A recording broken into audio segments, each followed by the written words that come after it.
और अमेरिका की खूबी भी है और शायद ये थोड़ी सी कमज़ोरी भी है कि गंगा की तरह कई नहरें और कई नदियां बहती हैं। जी जनरल मेहता, कल प्राइम मिनिस्टर मोदी जब संबोधित कर रहे थे तो वो शब्द बराक शब्द इस्तेमाल किया। एक निकटता का एहसास था और एक इस तरीके का एहसास था कि एक केमिस्ट्री बहुत अनुकूल हो गई है।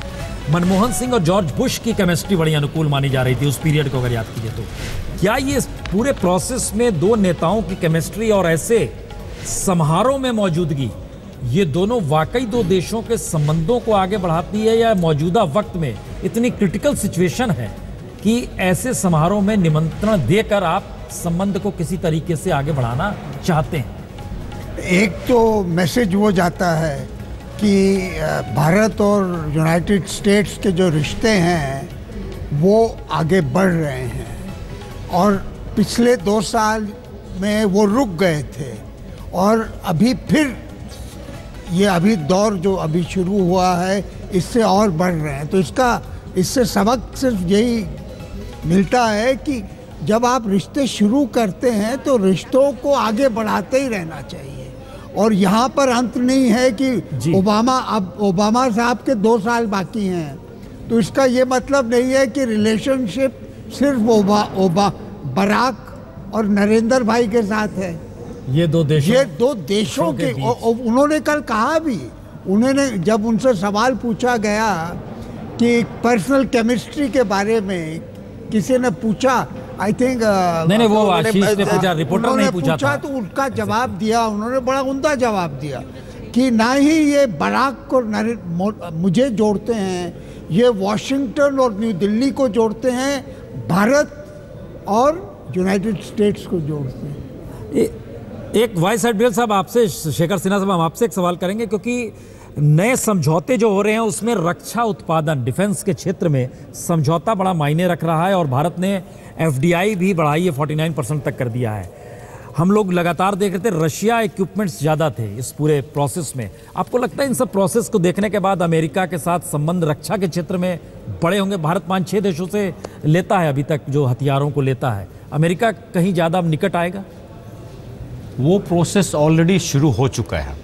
जैसा हमने बताया कि पीएटाई जो था एक बहुत बड़ा डील था, उसके बाद एयरफोर्स के लिए globe master 130, Apache helicopters, Chinook helicopters, तो ये एक सीरीज़ है जिसमें कि आप देखेंगे कि अब अमेरिकी तकनीकी जो है वो भारतवर्ष में धीरे धीरे आने का एक अच्छा उपाय हो गया। कल अमेरिका ने एक बहुत बड़ी बात की। अमेरिका ने यह कहा कि वो next generation of ship building में आपकी मदद करने को तैयार हैं। और अगर हम भारत की बात करें तो शिप बिल्डिंग हमारे लिए एक बहुत ही एडवांस टेक्नोलॉजी है भी। हम परमाणु पनडुब्बी भी बना लेते हैं, हम अपने जहाज भी अच्छे बनाते हैं। क्या हमें अमेरिकी तकनीक और मदद की आवश्यकता है for the next generation aircraft carrier? जी, उसमें देखिए अभी हमने पहला एयरक्राफ्ट कैरियर बनाना शुरू किया है, आईएनएस विक्रांत जो बनेगा, कोचीन में बन रहा है।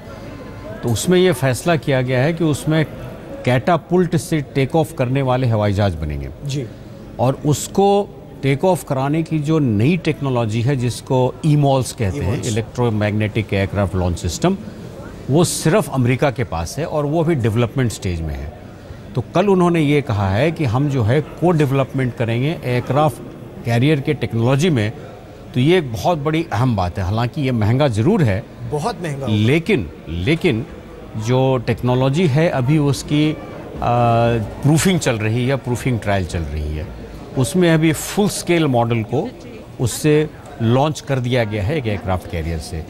तो मैं समझता हूँ कि जो हमारा जो IAC 2 बनेगा, जो इंडियन एयरक्राफ्ट कैरियर 2 बनेगा, जिसकी टनेज करीब 65 से 70 हज़ार टन की होने वाली है, जो हमारा सबसे बड़ा एयरक्राफ्ट कैरियर, सबसे बड़ा एयरक्राफ्ट कैरियर, पहले विक्रांत से भी बड़ा, विराट से भी बड़ा और गोर्शकोव से भी जी बड़ा। हाँ, तो विक्रमादित्य से बड़ा। जी, चीज बता दीजिए, रफ अट्टा सट्टा अगर 65-70 हज़ार हो तो उसके ऊपर 60-65 जहाज हो सकते हैं जी, अट्टा सट्टा ये हिसाब है।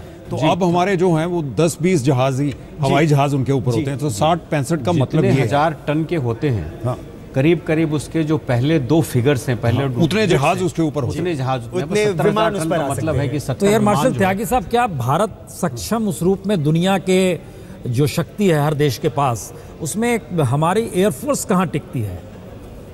हमारी एयरफोर्स फोर्थ लार्जेस्ट है, काफ़ी बड़ी है। हमारा इक्विपमेंट मेनली रशियन है, जैसा कि आप जानते हैं, लेकिन 2005 से इसमें ना ही अमेरिकन बट कॉम्पिटिटिव वेट्स पे जहाँ से भी अच्छा मिलेगा वहाँ से आना शुरू हो गया। आप हल्के नाराज थे अमेरिका से, क्योंकि जब आप अपने FGFA की बात कर रहे हैं, अगले 126 लड़ाकू विमानों की बात कर रहे हैं, तो वायुसेना का यह मानना है कि अमेरिका अपनी बेस्ट टेक्नोलॉजी आपको नहीं दे रहा था, वो आपको F-16 F-18 दे रहा था, जबकि आप उससे ज्यादा उम्दा विमान चाहते हैं। तो क्या अब अमेरिका में वो परिवर्तन आ रहा है कि हम जो बेस्ट टेक्नोलॉजी है अफोर्डेबल रेट पर इंडिया को दें और उस पर को डेवलपमेंट और को प्रोडक्शन हो सके? नहीं, पहले तो ये गलतफहमी है कि अमेरिका बेस्ट टेक्नोलॉजी नहीं देना चाहता था, क्योंकि MMRCA एक कॉम्पिटिटिव टेंडर था। कॉम्पिटिटिव टेंडर में सबसे अच्छा वो होता है कि जो कि सिलेक्ट हो सकता है, तो उन्होंने अपने हिसाब से चूज़ किया कि F-18। हमें जानकारी दे दें, स्क्रीन पर चल रहा है, अमेरिकी NSG की तरफ से ट्वीट किया गया है, उसमें महिला मिलिट्री कंटिजेंट की तारीफ की गई है। ये जो ट्वीट के जरिए महिला कंटिजेंट की तारीफ की गई है, इसमें जिस ट्वीट का जिक्र हो रहा है स्क्रीन पर जो चल रहा है, यानी कहीं ना कहीं भाया है बहुत। जो महिला शक्तिकरण जो दिखाने की बात थी कि राजपथ पे पहली बार महिला शक्तिकरण दिखाई देगा, तो उसमें US के NSG का ये ट्वीट भी किया गया है, जिसमें महिला शक्तिकरण और कहें महिला रेजिमेंट की तारीफ की। सूजन राइस आगे बैठी थी। हाँ। कल डेलीगेशन में मेरे को नजर नहीं आई वो, यहाँ तो उस समय वो परमाणु बातचीत में लगी हुई थी, क्योंकि डेलीगेशन में नहीं थी वो, लेकिन यहाँ पे आगे थी वो।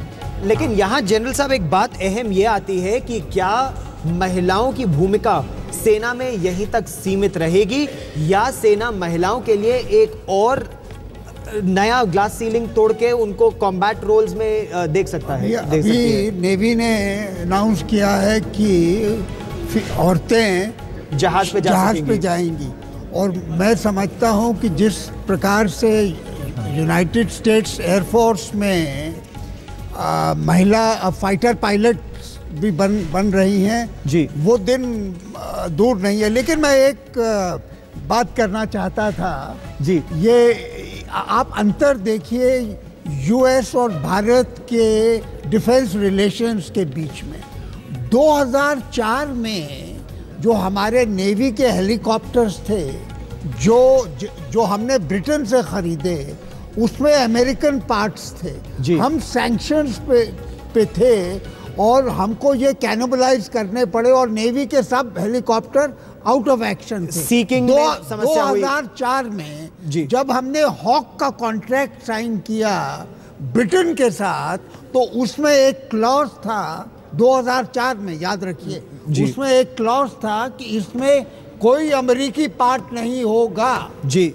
और इस पर आप बिल्कुल सही कह रहे हैं। कितना विश्वसनीय है अमेरिका। नहीं, ये बड़ा महत्वपूर्ण है। और इसमें आप ये भी बता दें आपको कि चूंकि ये पूरा गणतंत्र दिवस समारोह खत्म हुआ है, 4 बजे इंडो US CO की भी बैठक होने वाली है, और उसमें कहीं ना कहीं व्यापारिक समझौते या कारोबार दोनों देशों के किस तरीके से आगे बढ़ें, क्योंकि $100 अरब का जिक्र हो रहा है इस दिशा में। हम चर्चा लगातार करेंगे कि भारत अमेरिकी संबंध क्या इस गणतंत्र दिवस के आश्रय ही एक नए आयाम की दिशा में।